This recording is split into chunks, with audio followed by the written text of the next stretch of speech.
One of my favorite grounding techniques is going through the five senses. You can call it 5, 4, 3, 2, 1, or the five senses. So I start with 5 things I can see in the room around me. I see Bella. I see Rex under the covers.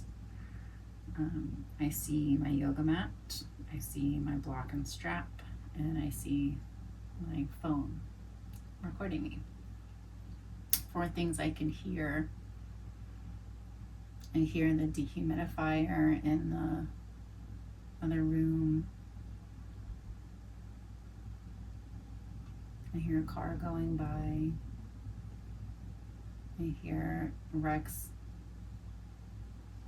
collar jangling.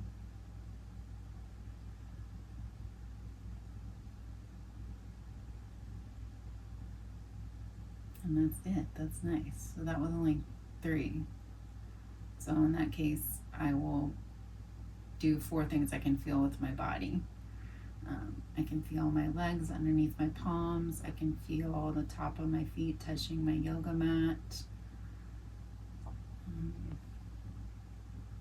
I feel an itch on the back of my neck.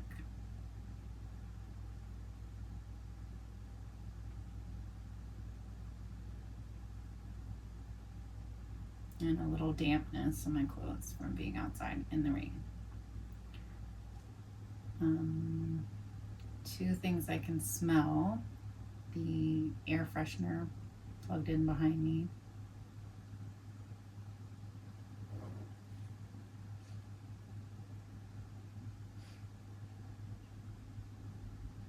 I'm not smelling it right now, but I'm aware of the smell of wet dog because my dog is wet. But really the scent is overpowering. And one thing I can taste is the chai tea latte that I had earlier. And once I go through the 5 senses, that helps ground me in the present.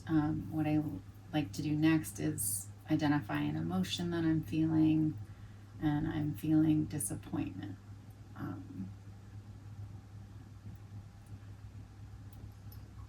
So being grounded doesn't always mean feeling better. Sometimes it means feeling more of a negative or uncomfortable emotion. So you can be grounded and uncomfortable at the same time.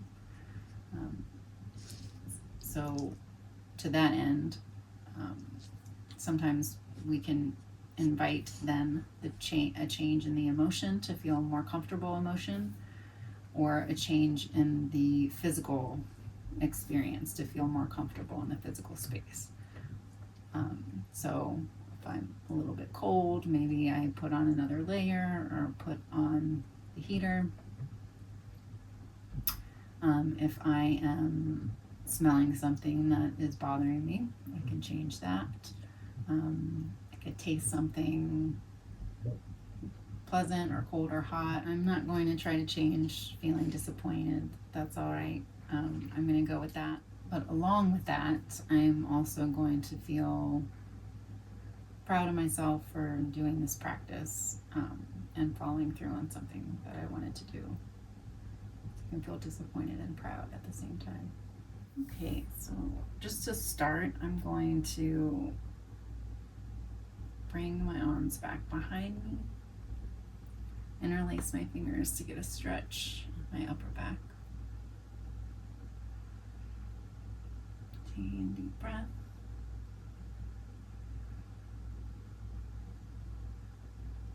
And letting the chin drop to the chest to feel a stretch. The back of my neck, and I'm bringing my wrists towards the ground. So kind of straight down, and then letting my shoulders drop down and forward. And then from here, I'm going to let my hands go, lift my eyes, roll my shoulders up, and back down my spine. From here, reaching up and over to the left, and pressing into the left palm, reaching up and over, side bend to the right, to the left, with my right hand reaching. Inhale through center, exhale, other side. Pressing into the floor to create resistance, reaching up and over to the right with the left.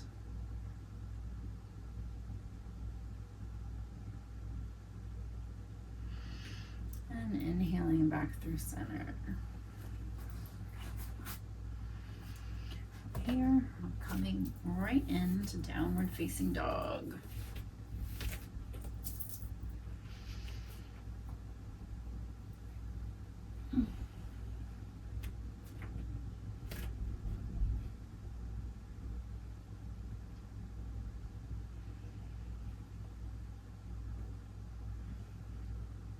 Taking some time to settle into the shape.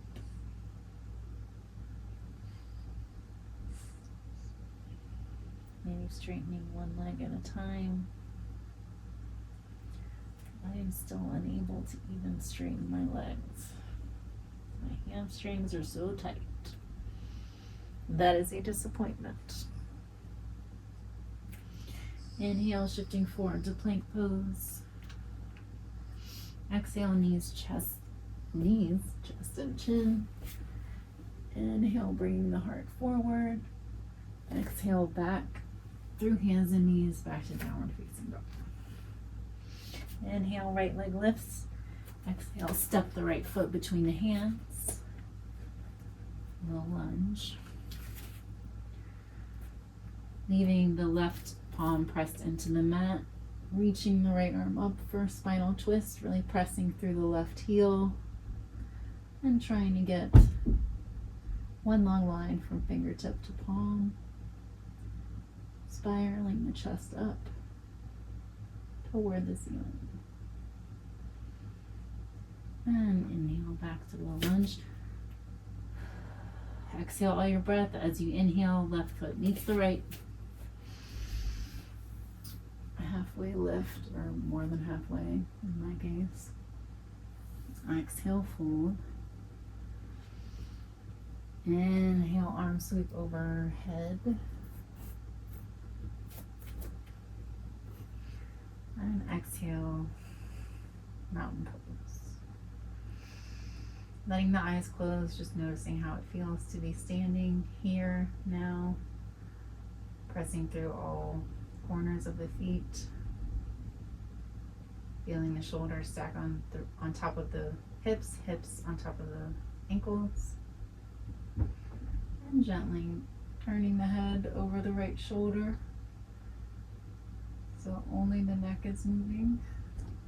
Inhaling back through center. Exhale to the left. Inhale back through center. Inhale, reach the arms overhead. Exhale, dive forward. Inhale, halfway lift. Exhale, fold. Step the right foot back, left foot to meet it. Downward facing dog. Inhale, plank pose. Exhale, knees, chest, and chin, or lower down in one piece.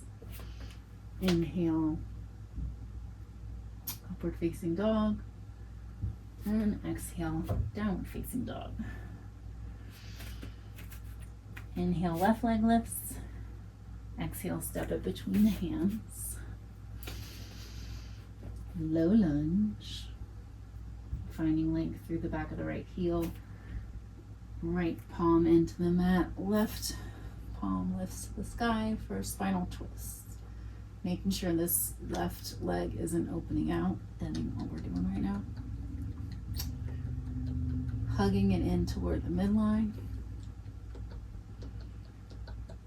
Bella.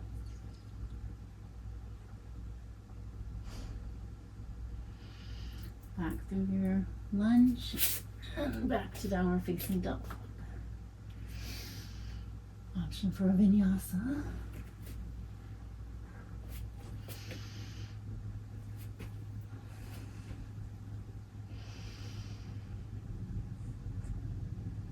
That was wrong. Inhale, right foot meets the left. Exhale, fold. Inhale, arms overhead. And exhale, Back to mountain pose.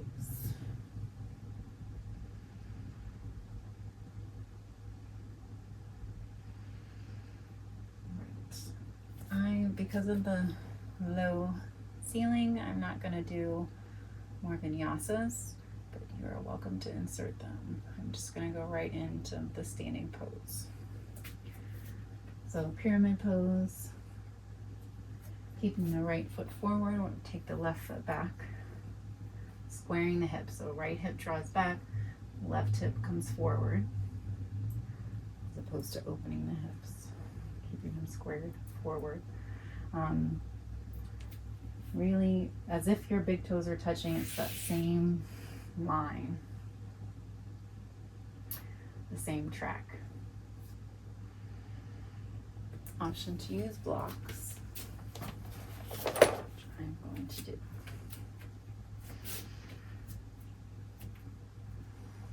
Squaring the hips. If you aren't using blocks, you can bring your hands to prayer behind you or hands on hips. When you inhale, find length. As you exhale, fold forward and coming to the ground, trying to get the ground to meet you. So trying to keep the length in the spine first before you let your spine round.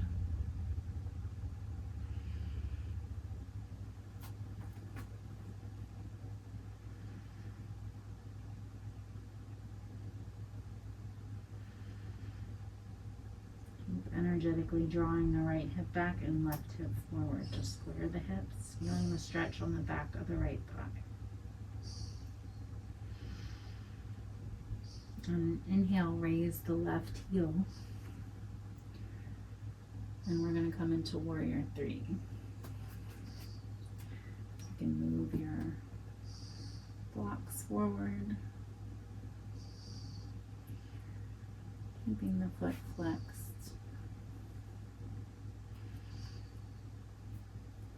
Maybe hands come to prayer at heart center. Maybe you extend the fingertips towards the back of the mat, making sure this hip isn't opening. It's a square hip pose, so keep the pose down. It's okay if this right knee needs to bend in order to make that happen. And then exhale, coming back down. Warrior 1.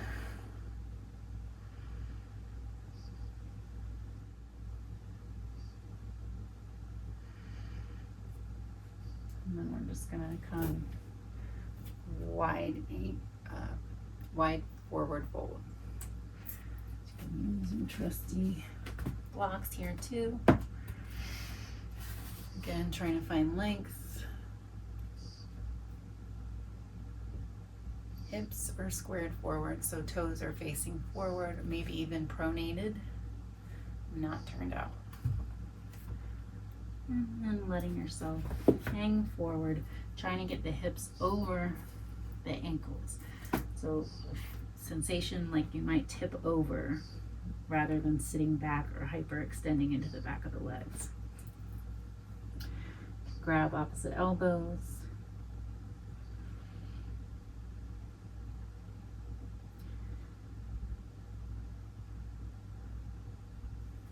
When you're ready, coming out of the pose, out of the fold, the same way you came in.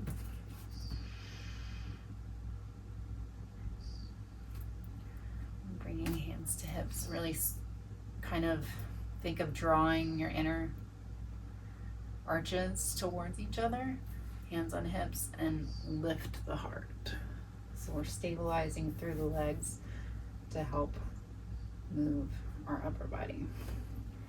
I'm just going to turn my toes, so now I'm ready for my pyramid pose with the left foot in front. Squaring the hips, the left hip's drawing back, right hip's drawing forward. Length on the inhale, on the exhale, reaching the heart forward over, thinking of over the second toe. You might need to lift that right heel in order to get into the pose, as I do right now. And that is fine.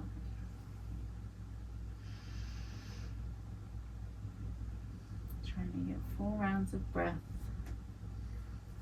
however you are in the pose.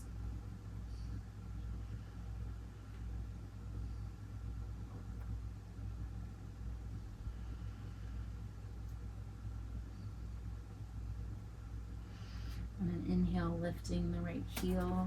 Exhale, shift forward into your warrior 3.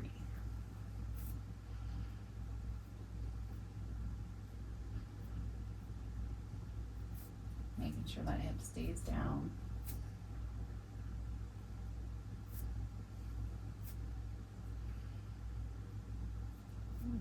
Challenge. Landing in warrior 1. Woo.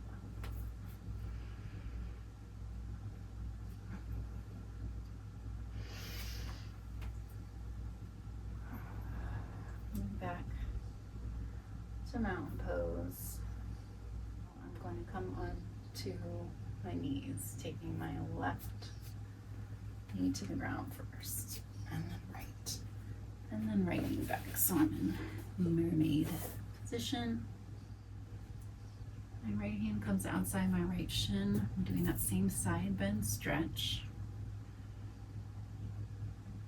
Feeling the difference in the front of the thigh.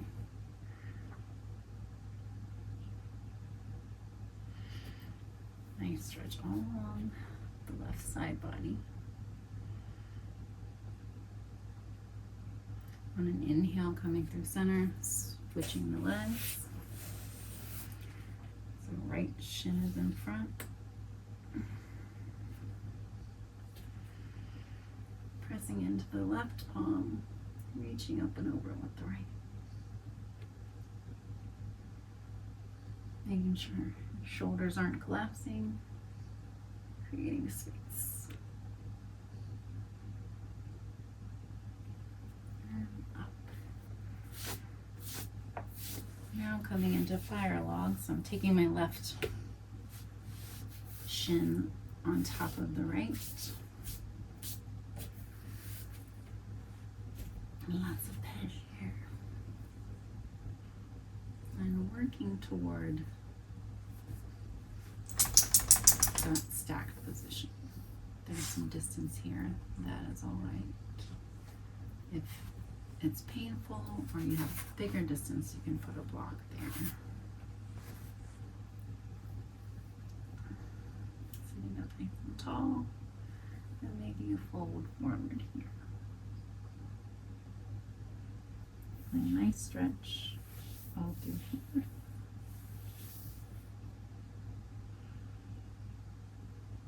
And an inhale, rising.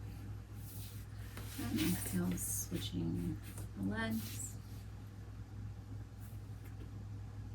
So right shin on top of the left. Important to keep your feet flexed in this position. So not letting your foot sickle, keeping it strongly flexed. You can press into your knees to help you straighten the spine.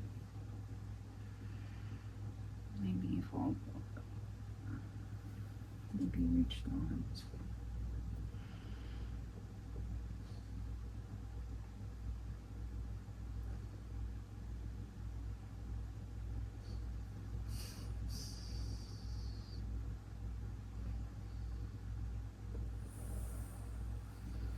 Inhale, rise up.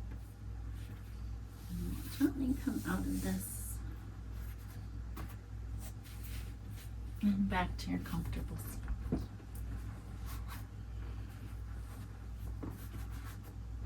Which, since we were mostly doing square hip, I do recommend Hero's pose as a square hip pose.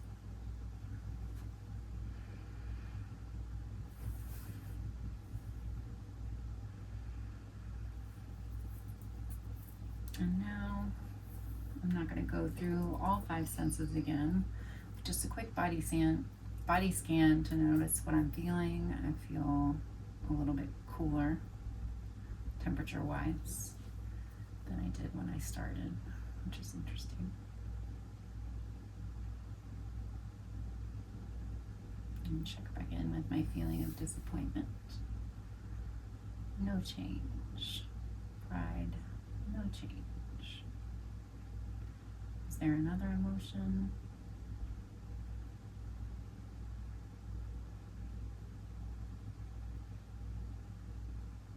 Relief.